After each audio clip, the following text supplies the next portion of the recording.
Gazipur safari পার্কে দুই হাতির মৃত্যু। গাজীপুর সাফারি পার্কের হাতিশালায় গুরুতর আহত রাজু বাহাদুর সহ দুটি হাতির মৃত্যু হয়েছে।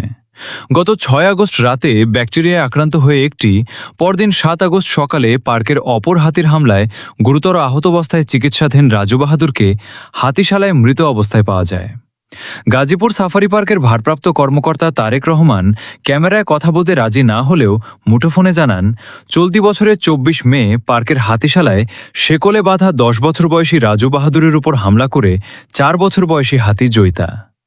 আক্রমণে রাজু বাহাদুরের একটি পা ভেঙে যায়। হাতির চিকিৎসায় গঠন করা হয় মেডিকেল বোর্ড। থাইল্যান্ড থেকে আনা হয় বিদেশি বিশেষজ্ঞ চিকিৎসক।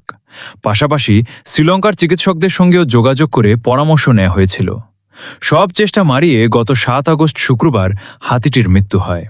তিনি আরও জানান, এর আগের দিন ৬ আগস্ট ব্যাকটেরিয়ায় আক্রান্ত হয়ে অসুস্থ থাকা অন্য একটি হাতি মারা যায়।